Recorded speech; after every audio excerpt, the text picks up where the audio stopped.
Hi Leo, welcome to your weekly tarot scope. The way I do these readings, and please keep in mind this is only a general reading. I take three cards from the deck, and the first card represents the main opportunity presented itself in this week, the second being the main challenge, and the third being the overall advice. I also draw a fourth card, um, which is a card, a more spiritual, energetic, transcendental, just transcendent message that binds together all the more mundane energies that may be surrounding you.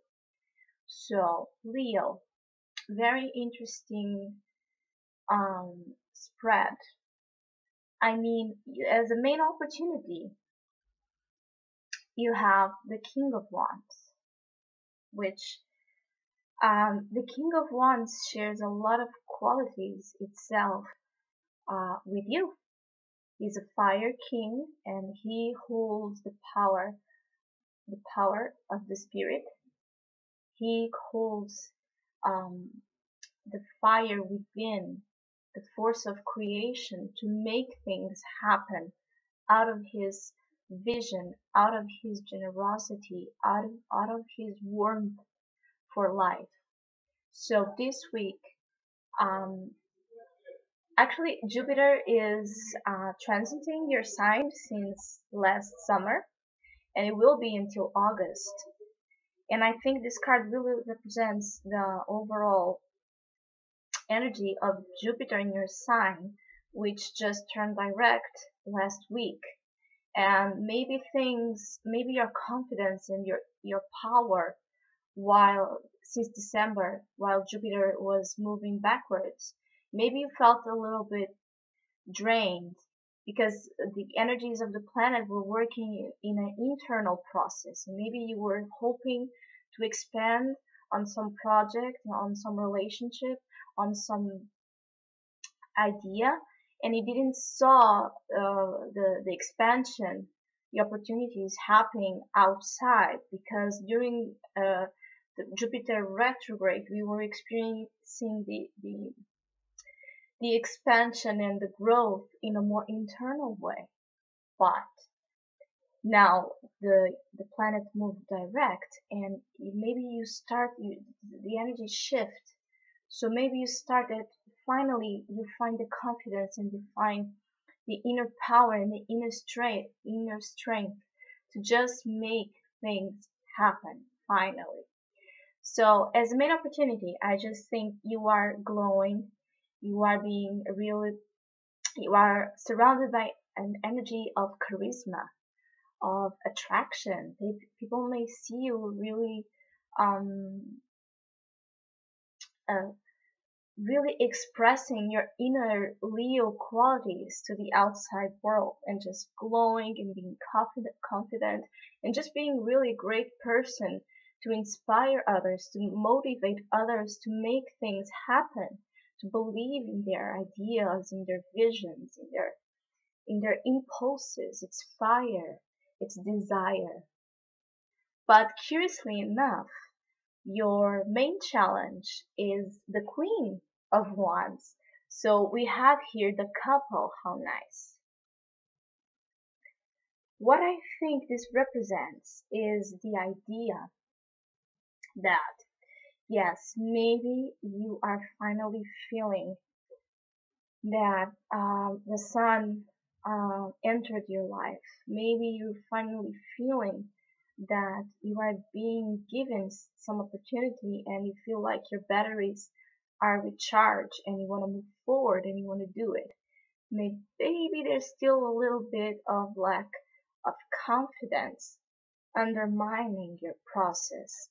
So as a main challenge, you need to realize that you really have that power and that abundance and that strength inside of you, and that the universe is really working in a very harmonious way with fire right now, and that you have what it takes and that you have what it needs to express yourself.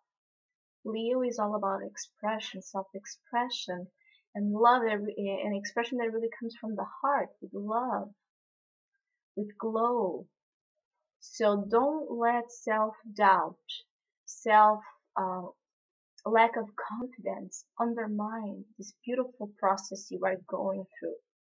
If you if you would look at things in a more literal way, maybe there's someone present in your life that's making you question your own value and your own sense of worth and confidence on what you're doing. But if it's that the case, you really need to make a background process and remember that every time you succeeded on something, it was probably out of your self-expression alone. So it really doesn't matter what people think or what people say. Don't look for validation outside of yourself. You Leos can sometimes do that. Look for that validation, that applaud inside of yourself. Because the minute you start doing what you love, the first applaud you receive, which is the more important, it's yours. So just focus on what you love. Focus on what you want to create. King power of creation, double fire here. Focus on what you want to create and don't tame yourself in the lack of confidence. Because the overall advice, it's also a beautiful card. It's the Ten of Cups. So you see how this family is dancing, is so happy and feels so blessed under the 10 rainbow cups. And cups symbolize emotions and inner harmony and peace. So the overall advice is just to count your blessings. Realize how blessed you are in all senses. Realize that fulfillment, that inner fulfillment, that's promoting all this desire and self-creation and self-empowerment to come out. And if you fall into that queen lack of confidence, just go back to your roots, go back to your sense of enjoyment, of happiness. You are really surrounded this week with a lot of good vibes, good energy. It's just about you realizing that you have everything you need to take on whatever project, whatever creative endeavor, whatever relationship you are focusing your attention on. As well, the Zen message for this week is the rebel. The rebel. So again, this idea of the of the king. Again, this idea of you needing to liberate yourself. You can see he's pulling out of the chain. Again, this idea that you need to liberate, rebel against something that is holding you back, that no longer serves your purpose and no longer serves. We see the flame he holds here, that no longer serves your inner passions and the liberation of it. So this week, take over your destiny. Take over the power you have, and don't doubt yourself at all, because you have here really strong energy of strength, of materializing things, of structure and power. So I hope you have a great week. Thank you for listening. We'll see each other next week.